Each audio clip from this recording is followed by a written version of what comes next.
Gracias por la invitación.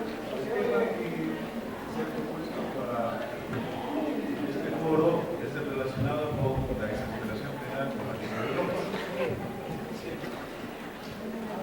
Y esto me permite exponer mi posición personal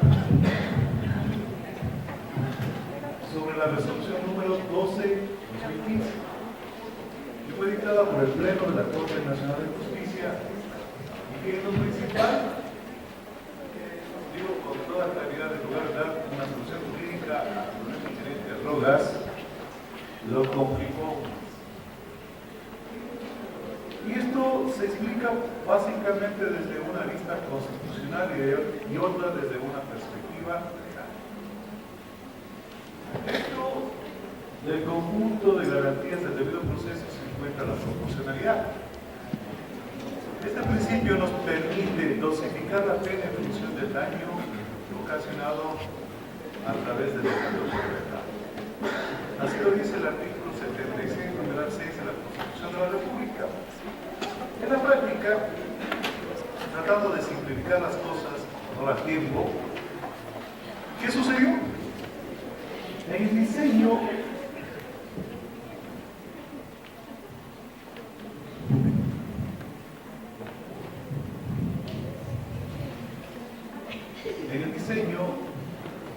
del Código Orgánico Integral Penal, los asambleístas cometieron un hielo de los tantos que aparecen en el COI y ahora son materia de reforma legal, y particularmente las conductas que tenían relación con drogas y que se encontraban descritas en la Ley de Sustancias Estupefacientes y Psicotrópicas, simple y llanamente fueron aglutinadas en un solo artículo.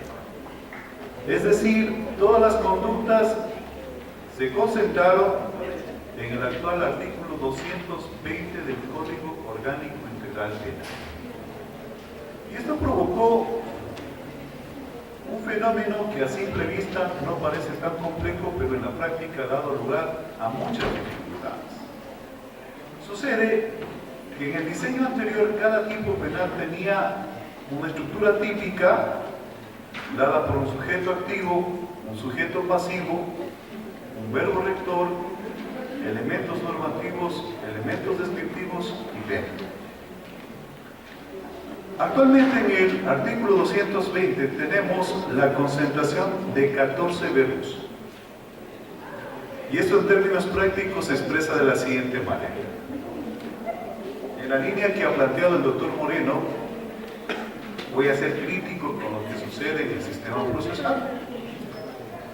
Al momento de que una persona es detenida en condiciones de un presunto delito flagrante, en porte de 3 sustancias catalogadas sujetas a fiscalización,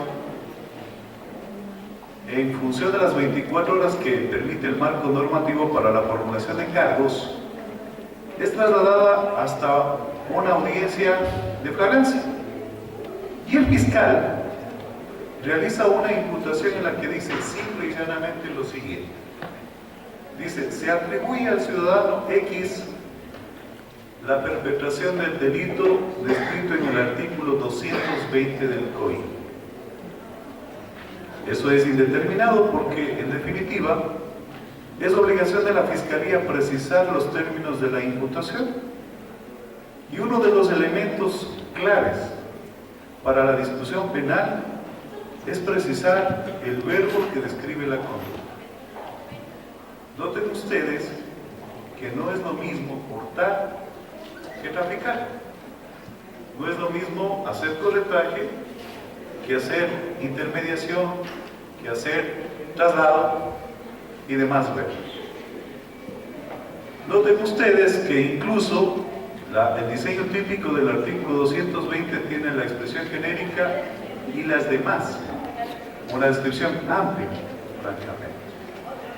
¿Esto qué significa? Que en términos de defensa, los abogados que patrocinan a los acusados se encuentran en graves dificultades porque no tienen claridad en la imputación para discutir mediante un juicio de tipicidad cuál va a ser la conducta que se pretende atribuir al acusado.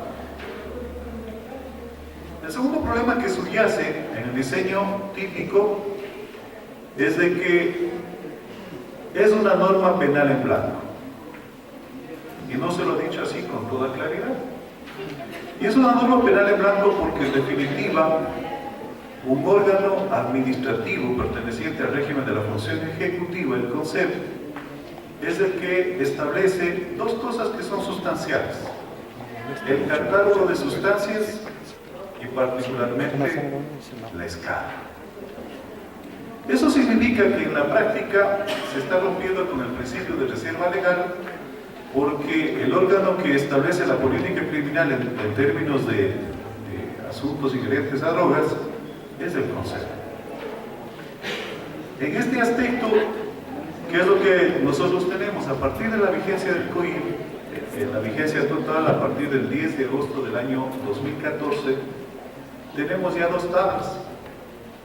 Y eso significa que en términos generales ha ocurrido una reforma por la cual se ha endurecido la política criminal en materia de drogas. Porque si ustedes notan, haciendo una comparación entre la tabla 1, la que salió junto con el COIR y la que posteriormente fue reformada, las escalas cambiaron sustancialmente, de tal forma que no existe un umbral que permita discutir eventualmente incluso la condición de persona drogodependiente, porque los términos de interpretación que se están dando por los jueces impiden esa posibilidad y ciertamente se tornan estériles al momento de tratar de excluir la antijudicialidad de la conducta que se ha imputado. ¿Qué sucedió? Finalmente empezó a suceder lo siguiente: mientras la ley penal jugó con la escala y la sustancia, en la práctica se reacomodó las fuerzas del mercado de drogas. Hecha la ley, hecha la trampa. ¿Qué sucedió? Que los microtraficantes empezaron a aportar cantidades mínimas para dejar un margen para arguir condiciones de porte y básicamente condiciones de drogodependencia para evitar la penalidad. En la práctica sucede que se detiene a una persona en porte de 2 y 3 sustancias. Frente a ese hecho, el Pleno de la Corte Nacional de Justicia tomó la decisión, en términos de política criminal, de aplicar un modelo de concurso no previsto en la ley. En el marco normativo que nos rige acá en el Ecuador, nosotros tenemos dos modelos de concurso. Si ustedes ven con toda precisión, el concurso real se encuentra previsto en el artículo 20 del COIR y dice que frente a 2 delitos, la respuesta jurídica será la acumulación de penas. Y esa acumulación no puede desbordar los 40 años de penalidad que se encuentra previsto como límite a la pretensión punitiva estatal. Sin embargo, en la práctica, el porte de 2 y 3 sustancias puede desbordar este poder punitivo, pero por la limitación quedará en 40 años. Este modelo de concurso sigue el principio de acumulación matemática de la pena. El segundo modelo concursal es el concurso ideal. Y este modelo de concurso se encuentra descrito en el artículo 21 del Código Orgánico Integral Penal y dice que frente a la concurrencia de 2 delitos que sean conexos y tengan simultaneidad en cuanto al tiempo de consumación, se seguirá el principio de absorción jurídica, lo que en términos prácticos significa que se impondrá la punición más alta, entendiéndose que dentro de esa punición se encuentra incluida la punición del delito más leve.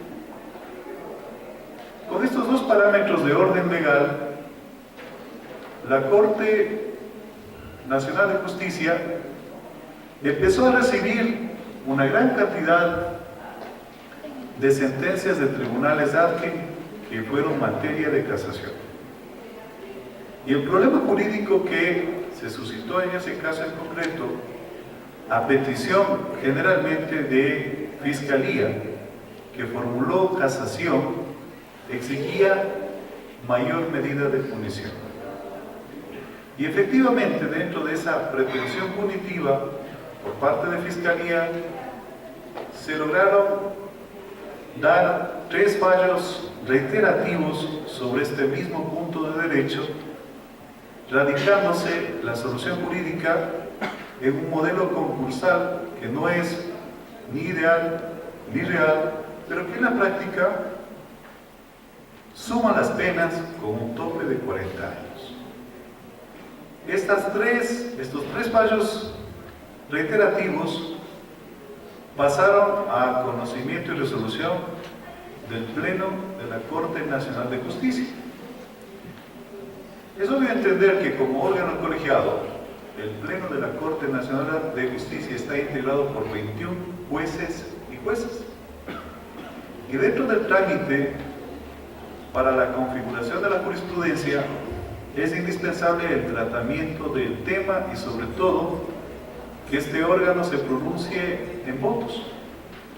Y efectivamente, del tratamiento de este tema se obtuvo la resolución que hoy es materia de análisis en esta convocatoria. Y efectivamente se aprobó. ¿Qué significa eso? Que a partir de esta jurisprudencia ya obligatoria, por contar con la voz autoritativa del Pleno de la Corte Nacional de Justicia, se constituyó en fuente de derecho. Y esta fuente de derecho, desde mi apreciación personal, yo siempre he sido crítico de aquello, en lugar de ser pro reo, fue eminentemente contra reo. ¿Por qué razón? Porque si ustedes lo ven en la práctica, se estaba imponiendo un modelo concursal no previsto en la ley, rompiéndose el principio de reserva legal. A partir de la implementación de esta jurisprudencia, ¿qué es lo que se obtuvo? Sentencias con grandes penas, que están provocando un desborde del poder punitivo, inicialmente expresado en el proceso penal, pero finalmente reflejado en el abarrotamiento de las cárceles. La política criminal tiene que estar diseñada de tal manera que permita el ingreso de las personas que han delinquido, pero también tiene que estar diseñado a manera de una puerta de doble vía, porque eso sería negar la posibilidad de rehabilitación. En términos incluso utilitaristas, para el Estado ecuatoriano significa mantener a un sinnúmero de personas que están hacinadas actualmente en los centros de rehabilitación social como consecuencia de la implementación de esta resolución de aplicación obligatoria que recoge la jurisprudencia obligatoria que dejó sentada. Esto provoca, en términos prácticos, que la penalidad, al haberse desbordado, provoque pocas posibilidades de rehabilitación y casi o ninguna respuesta en términos de prevención especial. Miren ustedes que la jurisprudencia, conforme lo establece el artículo 11 de la Constitución, también es fuente de derecho. Y en materia penal, la jurisprudencia ciertamente se opone con el principio de legalidad. Y digo esto porque, en general, la jurisprudencia puede tener dos contenidos. El uno puede ser pro reo, o el otro puede ser contra reo, como ha sucedido en este caso de la resolución 12/2015. Frente a esta jurisprudencia, siempre hubo la posibilidad de discrepar. Y desde luego que cambiar un precedente jurisprudencial es un tema bastante complejo, porque requiere de una mayor motivación del tribunal, del órgano jurisdiccional que tome esa decisión, porque constituye un apartamiento principalmente de lo que está diciendo el máximo órgano jurisdiccional ordinario, esto es la Corte Nacional de Justicia. Sin embargo, nos encontramos en este punto. A estas alturas, como consecuencia de los procesos penales que suben en casación, hemos tenido el siguiente fenómeno en Corte Nacional de Justicia. Voy a ser así mismo claro. Tenemos un primer fenómeno que limita bastante la discusión sobre estos temas, por lo siguiente.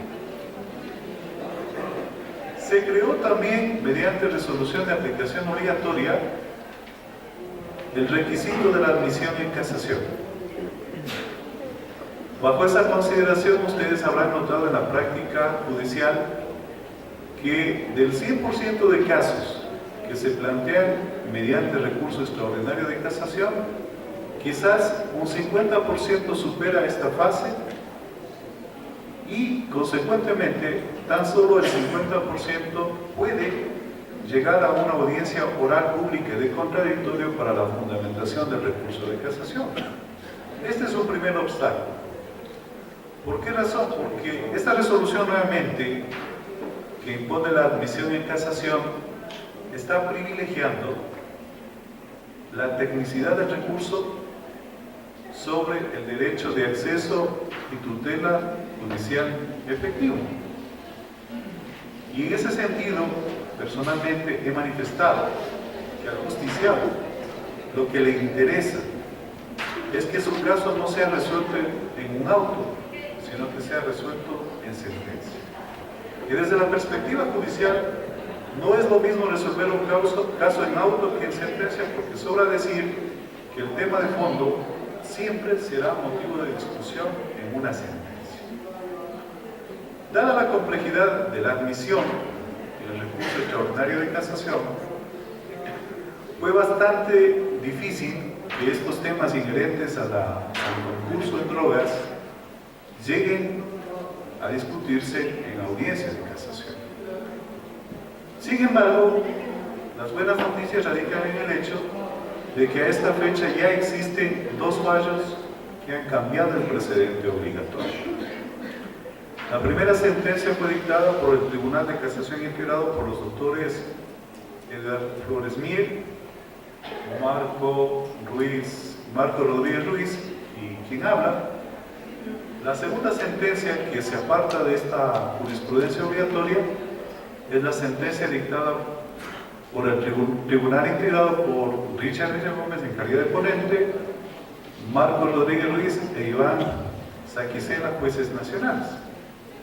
¿Qué significa? Que la jurisprudencia no está escrita en piedra y que no puede perdurar 300 años, sobre todo cuando tiene una connotación y un contenido contrarreloj. Reconociendo esa situación y esa realidad, los tribunales de casación que hemos tomado esas decisiones en los casos concretos, nos hemos visto obligados a considerar la justicia incluso ex oficio. ¿Por qué razón? Porque dada la tecnicidad del recurso de casación, no ha sido posible la articulación de un recurso en términos que sean técnicamente impecables, lo que ha dejado ciertamente en la obligación de que los tribunales hagan ese examen de motu propio para establecer que la fórmula concursal prevista en la resolución 12/2015 es contraria al espíritu mismo del proceso penal que siempre nos ha regido, porque históricamente, si ustedes revisan el modelo concursal que regía anteriormente con el Código Penal y el Código de Procedimiento Penal, siempre se guió por el concurso ideal, esto es por el principio de absorción. ¿Qué es lo que sucede? Para fines de trámite, estas dos sentencias que ya se apartan de la jurisprudencia obligatoria tendrán que contar con un tercer fallo adicional para que sea materia de discusión en el Pleno de la Corte Nacional de Justicia, para que se tome la decisión en términos generales de echarse abajo la resolución 12/2015. Esto constituiría en términos de derecho comparado, un cambio de precedente jurisprudencial, lo que ciertamente es saludable, lo que ciertamente denota que hay varios momentos históricos que necesariamente tienen que ser reconocidos en la praxis jurídica para evitar injusticias y sobre todo el hacinamiento carcelario que ha sido consecuencia de toda esta aplicación judicial. La otra vía que se ha planteado para la discusión de este tema ha sido a través de la consulta legal. Y esta consulta legal ha sido planteada al Pleno de la Corte Nacional de Justicia de conformidad con lo que prevé el Código Orgánico de la Función Judicial y la Constitución de la República, que otorgan a los jueces la facultad para que se consulte la legalidad de una norma jurídica. Tengo que reconocer que el planteamiento de esta consulta de legalidad la efectué yo y defiendo mi posición. El stricto sensu no es propiamente la consulta sobre una norma legal. El objeto de la consulta radica en establecer si el modelo concursal que se prevé en la resolución 12/2015 se adecua o no a todo el marco normativo nacional bajo los parámetros de orden constitucional y particularmente también de orden convencional. Estoy firmemente convencido que la praxis judicial requiere decisiones y que esto es bastante complejo, porque entiendo que en términos de interpretación judicial, la práctica judicial es diferente dependiendo del punto geográfico de que se trate. Es decir, monitoreada la situación a nivel nacional, se tiene que la gran mayoría de jueces del territorio aplican sin reparos la resolución 12/2015 y solamente por excepción hay unos cuantos jueces que se han resistido a aplicar este modelo concursal. Y han habido jueces de tribunales de garantías penales, han habido jueces también de apelación que han tenido el valor de irse en contra de esta resolución obligatoria, porque eso les pone a tiro a los jueces de primer nivel y a los de segundo nivel frente a la posibilidad de un recurso procesalmente hablando, y en segundo lugar los enfrenta potencialmente a un proceso disciplinario que puede incoarse por ese motivo. Este tema del concurso tiene que necesariamente resolverse para permitir dos cosas: un verdadero acceso a la justicia y una tutela judicial efectiva en realidad. Me he encontrado con casos que francamente me han desconcertado. La praxis jurídica es tan disímil en el Ecuador que en lugar de dar seguridad jurídica contribuyen a la incertidumbre. Y eso es particularmente por lo siguiente: yo creía que los extremos no eran tales hasta que no me encontré con un caso en el que, habiendo dos sustancias atribuibles a la misma persona, el titular de la acción penal hizo lo siguiente. Ustedes sabrán criticar. El fiscal, siendo flagrante la situación, tomó la decisión de imputar por la sustancia de menor escala y de menor reproche penal. Obvio de entender que el marco de la prohibición era menor y que por tanto eso se iba a discutir en procedimiento directo. La segunda gran novedad es de que, habiéndose activado el procedimiento directo, no iba a haber audiencia de juicio ante un tribunal de garantías penales. Es más, se llegó a un punto en que el fiscal decide la prosecución penal en un segundo proceso por la segunda sustancia, que tenía mayor escala y mayor punibilidad. Como esas dos condiciones ameritaban que se discuta esto en un procedimiento ordinario, en el caso que nos ocupa, habían dos procesos por dos sustancias diferentes. Lo uno se iba a discutir en procedimiento directo y lo otro en procedimiento ordinario. Sobra decir las diferencias que existen entre un procedimiento y otro.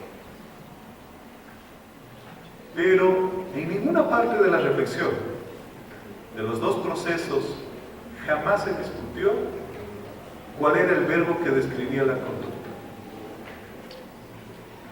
Parece ser que de entre los 14 verbos que conforman el núcleo del artículo 220 del Código Orgánico Integral Penal, en ninguna de las dos imputaciones Fiscalía tuvo la capacidad de precisar cuál era el verbo específico que describía la conducta del acusado. ¿Era importante o no la descripción del verbo? Por supuesto que sí, porque eso nos permite, en un juicio de tipicidad, establecer sin lugar a dudas de si se trata de porte, de tenencia, de corretaje, de tráfico, y eso simple y llanamente no estuvo en discusión, porque en el procedimiento directo ustedes tienen un debate simplificado. Si bien la norma procesal dice que será 10 días, en la práctica ese tiempo se reduce a 7, porque el anuncio de prueba se realiza 3 días antes de la audiencia final. Y el segundo elemento es que en el procedimiento directo usted siempre va a tener un fin de semana, y ese fin de semana es un tiempo muerto, es decir, 2 días menos. Claro está que en materia penal se dice que todos los días y horas son hábiles, por supuesto, pero planteele al fiscal usted actos de investigación en el fin de semana. No los va a hacer. No los va a hacer. Y si los hace, desgraciadamente, las pericias, los informes llegarán luego de que ha precluido el tiempo procesal, lo que también nos pone en la discusión de orden probatorio que lo ha planteado con toda precisión el doctor Moreno. Esos son los problemas de orden práctico que se suscitan. En el caso que les estoy planteando, finalmente todo esto se resolvió de la siguiente manera. Se solicitó un procedimiento abreviado que nació del procedimiento directo, se impuso la pena y se continuó con el proceso penal ordinario por la sustancia de mayor calidad y mayor penalidad. La sentencia del abreviado se ejecutó bien. Obvio entender que no apeló el acusado. Sin embargo, el proceso ordinario siguió su curso legal. Llegamos a audiencia de apelación. El Tribunal de Apelación ratifica la condena en el ordinario. Y esto se ha planteado para discusión de casación.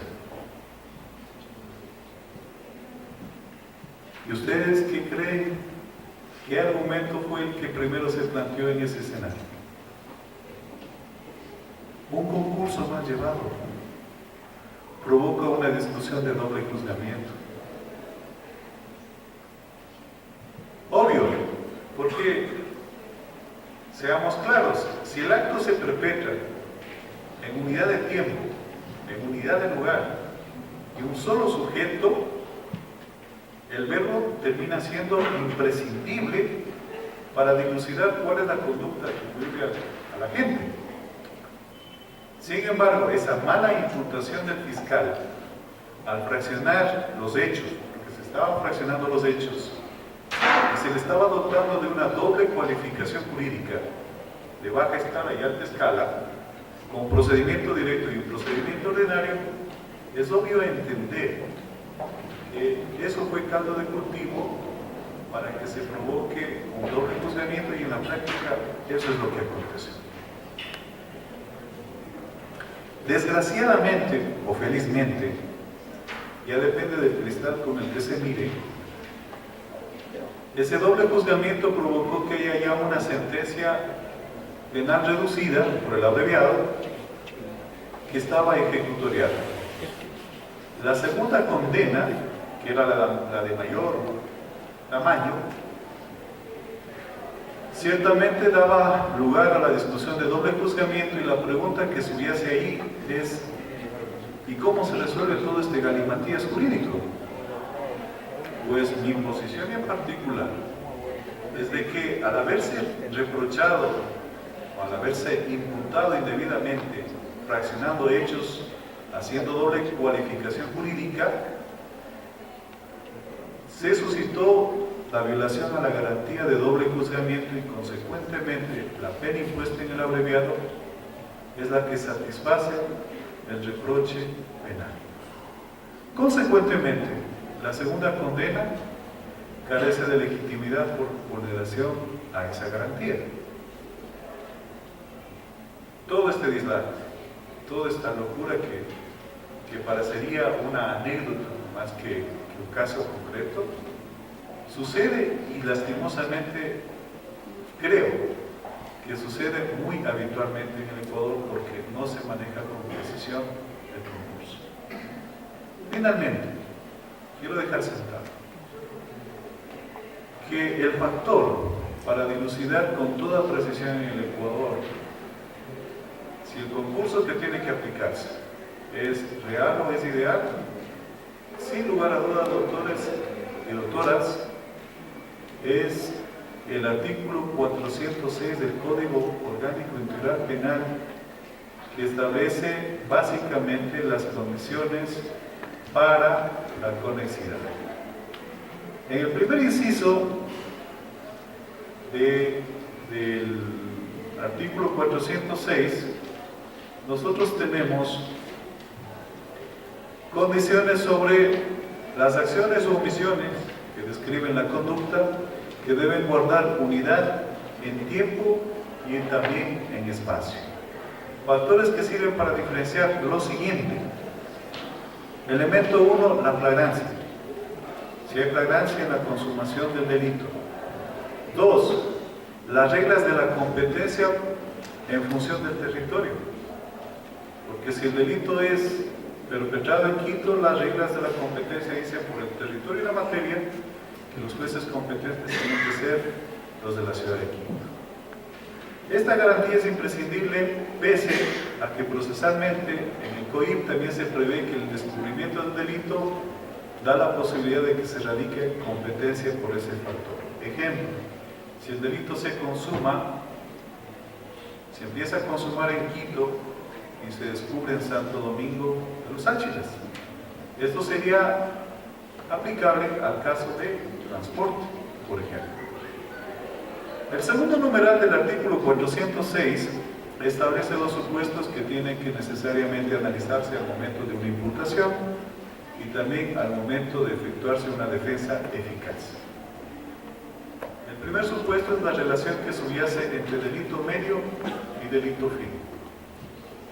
Entonces, en ese escenario, un fiscal que sepa manejar adecuadamente la relación doctrinal, porque esto inicialmente fue doctrinal y luego procesal, sabrá dilucidar cuál es el delito medio que lleva a la consumación del delito fin. Y tenemos el segundo supuesto que nos trae cuando se perpetra un delito para ocultar otro. Estos elementos tienen que estar diáfanamente precisados al momento de una imputación fiscal en lo que relaciona con el modelo concursal, sea en drogas u otros delitos.